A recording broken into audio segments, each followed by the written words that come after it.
Thanks for joining us for CBN News Today. I'm Charlene Aaron. The war between Israel and Hamas resumed today after the latest ceasefire collapsed. Fighting broke out in southern Gaza just hours after the agreement went into effect.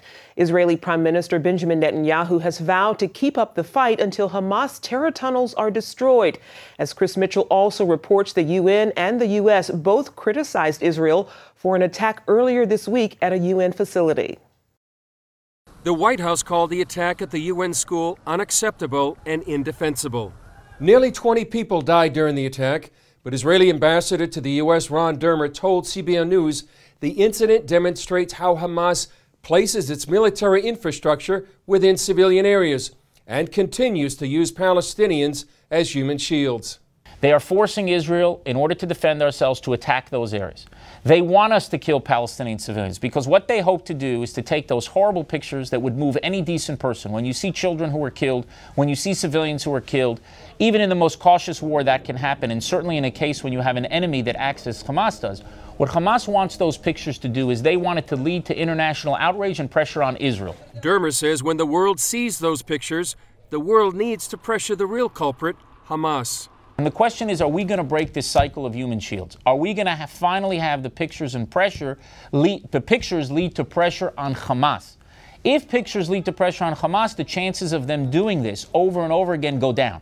If they lead to Israel, you are actually not only endangering Israeli civilians, you are endangering primarily Palestinian civilians because they'll continue to use their own people as human shields. It's sick, it's grotesque, and it's got to stop. During the conflict, Hamas rockets were found in 3 UN schools. As a journalist who covers Gaza and UNRWA, I was not at all surprised that rockets were found in the UNRWA schools. David Badin wrote, "Roadblock to Peace, How the UN Perpetuates the Arab-Israeli Conflict," and says UNRWA is actually hosting Hamas. Our agency warned the United States government, the Canadian government, the European government, the European Union, and those are the prime supporters of UNRWA, that there was military training, military and weapons in the camps, in all of these UNRWA camps in Gaza. Our agency was ignored despite the facts. Dermer says lawmakers on Capitol Hill are beginning to ask questions. How did they allow their schools to be used as weapons depots? I mean, these are very, very serious issues that can corrupt the entire UN system, that are supposed to be there to protect civilians, are supposed to be there to help the innocent, not to allow their shelters to be used as basically military infrastructure for Hamas. It's just unacceptable, and more people are asking questions. We'll have to see what happens. Chris Mitchell, CBN News, Jerusalem. The Christian woman sentenced to death in Sudan for refusing to renounce her faith is now safely home in the United States. Miriam Ibrahim and her family arrived in New Hampshire last night. They were met with singing and celebration. Take a listen.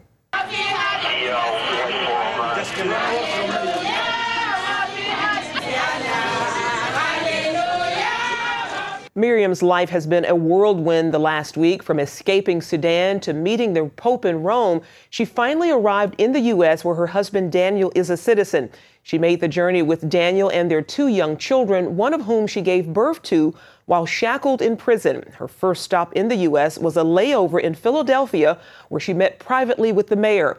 He told CBN News about her well-being.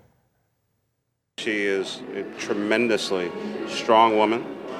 That her faith gives her, I would say, almost a certain aura about her. The ordeal that she and her family have been through to come to this city of faith, and I talked about William Penn and the founding of Philadelphia and Pennsylvania, a city founded on the tenets of religious freedom and tolerance and openness and the ability to practice your faith.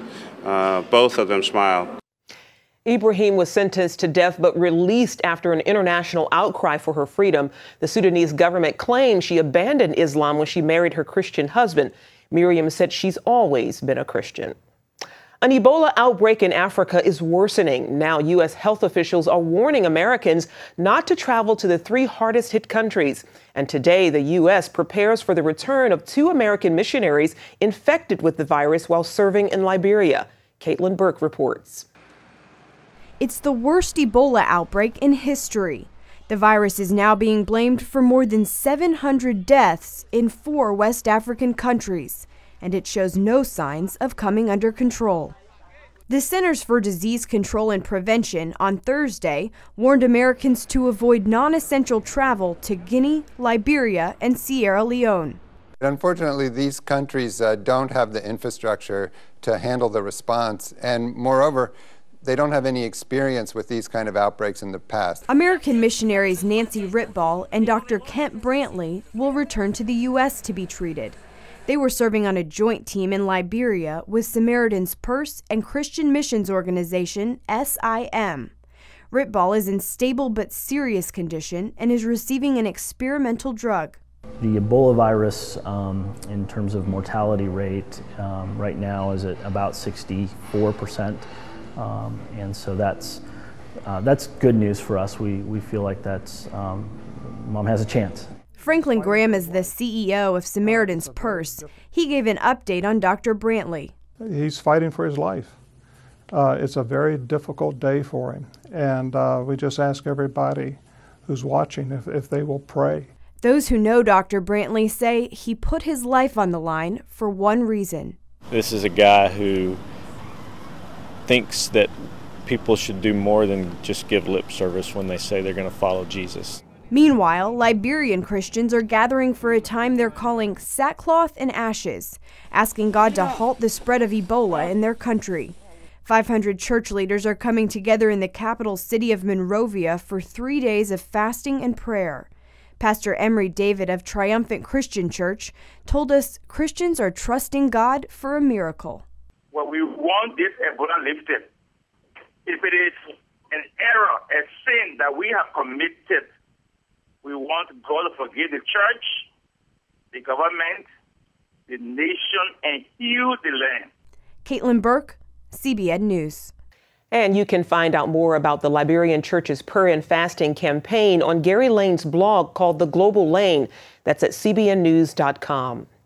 The U.S. government says it's sending an additional $378 million in aid to people in war-torn Syria. Ongoing fighting has resulted in great suffering for those inside and outside the country.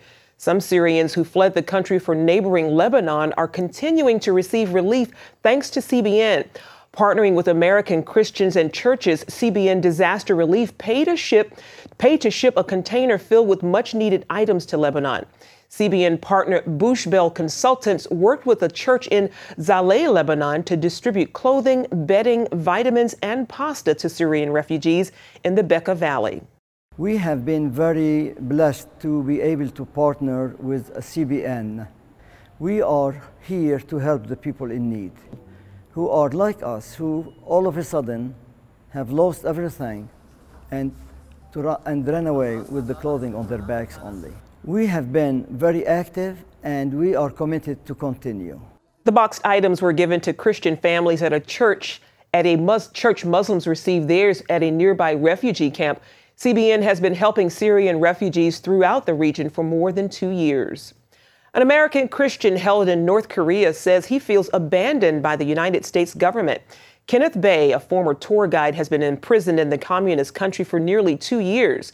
In an interview with a pro-North Korea newspaper based in Japan, Bay said nothing seems to be happening in his case.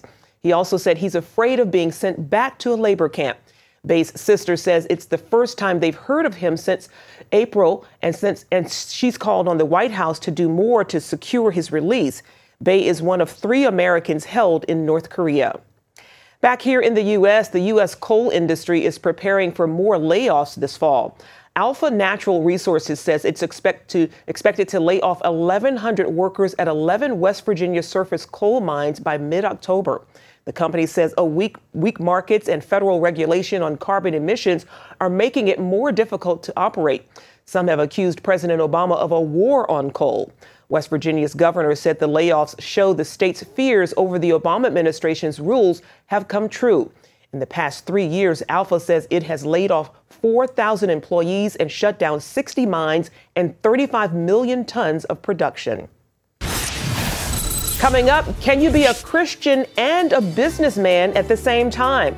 In Colorado, that answer is no. You won't believe what happens if you dare to stand your faith. Justice Ruth Bader Ginsburg is defending the Supreme Court's decision to strike down a 35-foot buffer zone outside Massachusetts abortion clinics. The liberal justice says the court's unanimous ruling in June balances the rights of clinic access with the free speech of abortion opponents. The Feminist Majority Foundation says the decision emboldens more violence, harassment, and intimidation of women in the name of free speech. But Ginsburg says the state's court case in defense of the law was weak. A controversy in Carthage, Missouri, where National Guard troops did not get permission to appear at a church's vacation Bible school. Bible Baptist Church wanted to honor members of the military as part of their annual VBS using the theme God's Rescue Squad. Local firefighters and sheriffs attended the patriotic services. Members of the National Guard were also invited, but they did not appear. The National Guard says they received the invitation too late. But it seems another factor also played a role. It's a federal policy that actually forbids the military from taking part in events sponsored by religious groups. CBN News spoke with the church's pastor about the issue. It was sad. I think our kids were, disappointed. I read about this and I hear about this in big cities, New York City and things like that, Chicago. But Carthage, Missouri, we're right in the middle of the country. This is what everybody considers the Bible Belt. And then our military says, no, we can't do that because it looks like it's going to be an issue of separation of church and state. A spokesman for the National Guard cites time constraints for the denial, not religious reasons. Would you do something that goes against your religious beliefs? What if the government ordered you to? And if you refuse, they tell you you're breaking the law. Well, that's what happened to the Christian owner of a bakery in Colorado who said he wouldn't make a cake for a same-sex marriage celebration. But as Mark Martin reports, his story isn't over yet. The sign on the door reads, "Celebrating 20 years of great cakes." And during that time, Lakewood, Colorado's Masterpiece Cake Shop has created art in the form of baked goods to keep customers coming back. And what do you want it to say? From cookies and cupcakes to signature cakes. Check out the mountain landscape on this one. Jack Phillips and his daughter Lisa have transformed their bakery into a studio. All of it, Jack says, inspired and motivated by his faith in Jesus Christ. The most important thing that I think about throughout the day when I wake up, when I go to work, I want to know that what I'm doing is pleasing to him, that I honor him and his word, because that's the most important thing. Jack's Christian faith landed him in trouble with the law. His crime? Adhering to his biblical belief that marriage is between one man and one woman. In 2012, a homosexual couple sued Jack after he declined to make a cake to celebrate their marriage.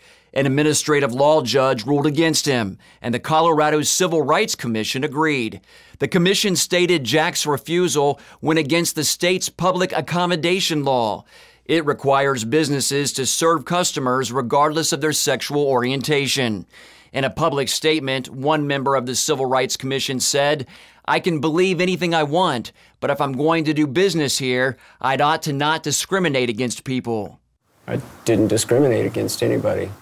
Like Nicole said, I've chosen not to make cakes for same-sex weddings. I told David and Charlie when they came in that I would sell them cookies and brownies and birthday cakes and shower cakes. I just don't do the same-sex wedding cake. So I did not discriminate against them. Just that event that I've chosen not to participate in. Jack's attorney, Nicole Martin, says the commission violated Jack's First Amendment rights, and she's taken the case to the Colorado Court of Appeals. The Civil Rights Commission's order requires Jack and his staff to make cakes for same-sex celebrations if asked. He must also re-educate his staff about Colorado's Anti-Discrimination Act. Under that law, artists must endorse all views. The order also requires him to put in place new policies to comply with the commission's order. In addition, he will submit quarterly compliance reports to the government for 2 years. According to Alliance Defending Freedom, the reports must include the number of customers declined a wedding cake or any other product and include why, so to ensure he has fully eliminated his religious beliefs from his business. The government has chosen which message it favors in this case. I think the state has made it very clear. Jack's First Amendment rights, Jack's freedom to express himself, or more importantly, not express himself must bow to the complainant's message. And all I can say is what that looks like to me is something very frightening. And that's nothing more than diversity through conformity. And that's not diversity at all. Jack Phillips' case is one of a handful in which complainants sued private businesses for refusing to accommodate gay couples getting married. It also helped lead to controversial proposals in several states, allowing businesses to decline service based on the religious beliefs of owners. This case is not about, and it never has been about, the young men that came in here almost 2 years ago asking Jack to design and create their cake. This case has always been about the message that that cake expresses, what that cake communicates. It's surprising. Yeah, this is not what they taught us in civics class. They could do this to you. They do this in other countries, not here. So Jack stands on the First Amendment. In this case, we're going to learn whether the First Amendment has a future in America. And in a country founded on freedom of religion and speech, that's a future important to all Americans. Mark Martin, CBN News, Lakewood, Colorado. Up next, the godfather of soul, the tumultuous life of James Brown and how gospel music changed his life.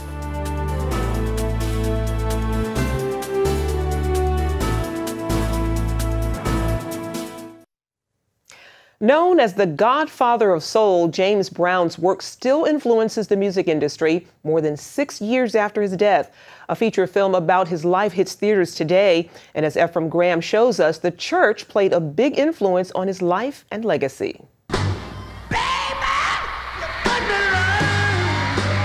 James Brown's story is a real-life tale of rags to riches, with a few bumps on the journey. He had to fend for himself, so he became a hustler. Journalist Bill Carpenter listened to Brown as a child, covered him as an adult, and writes about him in his book, Uncloudy Days, the Gospel Music Encyclopedia. He grew up in the Great Depression, born in 1933 in Barnwell, South Carolina. Poorer than poor were his own words. He said poor people looked down on him. He was so poor.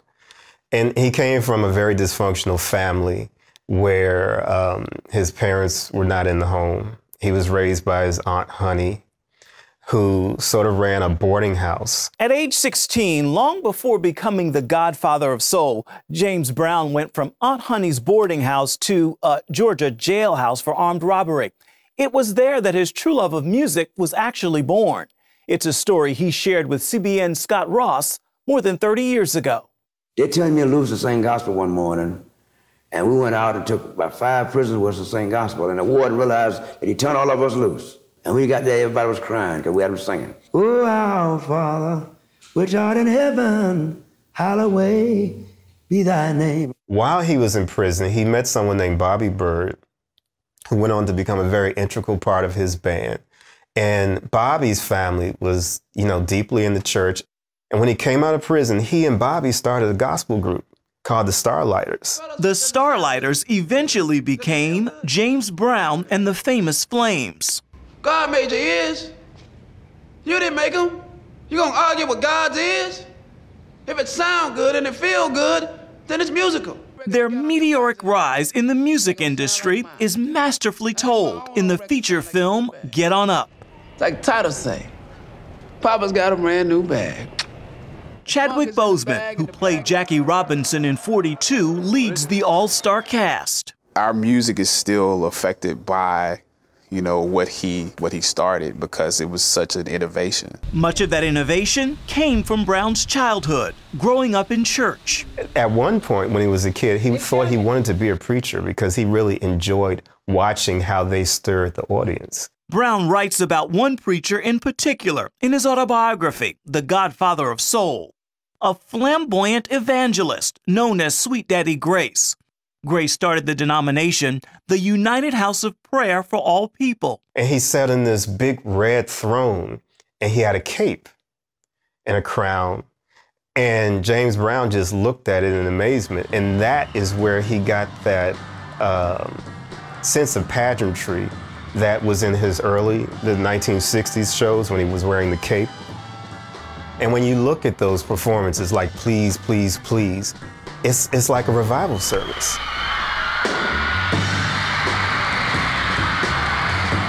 Brown's revival-like performances come back to life on the big screen and on New York's famous Apollo stage in Get On Up. Rock music royalty Mick Jagger is one of the film's producers. The fact that someone like Mick Jagger has produced a film about James Brown, and then he talks about the things he liked about James Brown, all those things are things from the church. And that's the influence that sometimes we forget that these things came from church. Ephraim Graham, CBN News. And you'll be able to see Scott Ross's entire interview with James Brown on the 700 Club on Monday, August 4th. Stay with us. We'll be right back.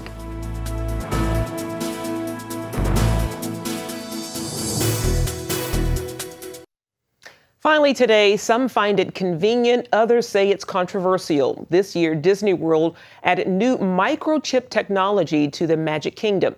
The theme park rolled out its My Magic Plus program. It uses RFID chip wristbands for all-in-one access to the park and attractions. The bands are used for tickets, Disney hotel room keys, Fast Pass, and more, especially targeted at pass holders and guests staying at a park resort. RFID technology may offer a lot of convenience, but some are also concerned about the possible dark side. Our reporter Mark Martin investigated to see if RFID is opening doors for Mark of the Beast. You can weigh in on that story about RFID and end times prophecy at cbnnews.com.